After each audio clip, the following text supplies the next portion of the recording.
Hello! Isang mapagpalang gabi po sa inyong lahat.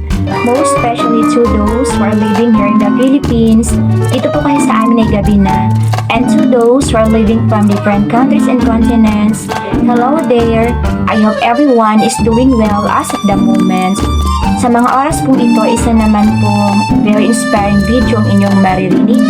Ito po ay naglalayo naman po na makapagbigay aral, motivation at inspiration sa inyong lahat. Sana po magustuhan niyo ito. Very simple lang po ang pamagat nito, kagaya ko po. I am just a simple lady with a pure and humble heart. Sana po magustuhan niyo ito. So lahat po ng sasabihin ko ay nagmula pa sa kaibuturan ng aking puso. And to all my beloved viewers, subscribers, commentators, and wider friends out there, keep safe mga lalabs ko. Mag-iingat po kayo palagi dyan. Isang araw, lahat ng ninanais natin, isang araw makikita rin natin. Lahat ng mga panalangin natin, ito ay makakamtan rin. Isang araw, ang buhay ay uunlad rin. Darating din ang moment natin. Sa mga small YouTubers na tulad ko, magpatuloy lang tayo. Darating din ang araw na makikilala nila tayo. Hindi man tayo maging big time na gaya ng ibang tao. Subalit darating din ang araw na kikinang tayo. Kaya galingan pa natin mga lalabs ko. Oo, nakakapagod gumawa ng mga video, lalo sa isang kagaya ko. Alam nyo bang inaabot ng take 5 or take 10 bago mabuo ang video ko? Hirap na hirap ako, lalo kapag nag-voice over na ako. Yung tipong nasa kalagitnaan na sana ako, then biglang titilaok ang manok, may magpapatugtog o tatahol ang aso.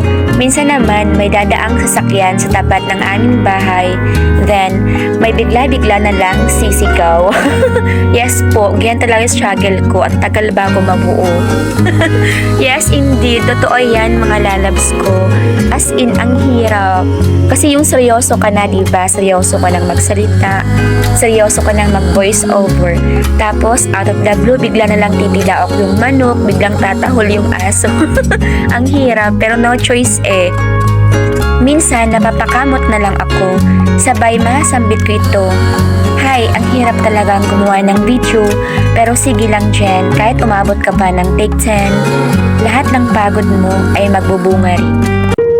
This is the moral lesson. Let us always choose to endure any trial in life. Sometimes, we may experience many struggles along life's road, but let us keep moving forward with a motivated mind and heart. If you are tired, then rest for a while. On the other hand, promise yourself not to give up. Take it one step at a time. If you have a dream, then let's try our best to make it happen. Kawikaan 4 verse 25, palaging sa inaharap ang pukol ng iyong tanaw, ituon ang iyong pansin sa iyong patutunguhan. If you love this original video of mine, feel free to leave a comment below.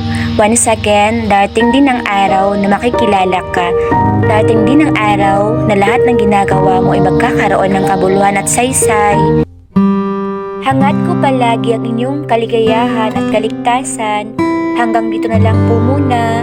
Bye everyone! Mag-iingat po kayo palagi ha. Just enjoy the rest of the night. Lalo po sa mga nakatira dito sa Pilipinas, dito po sa amin ay gabi na.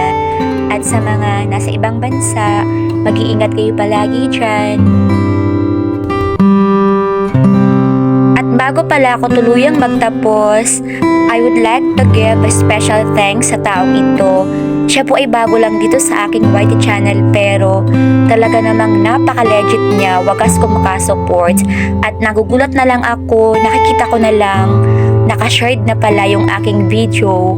Kaya naman, thank you so much sa iyo, Sir Lodi Raymond San Jose. And to all my viewers out there, to all my commentators and wider friends out there, salamat talaga sa inyong lahat. Basta palagi niyong tatandaan ito, minamahal ko kayong lahat.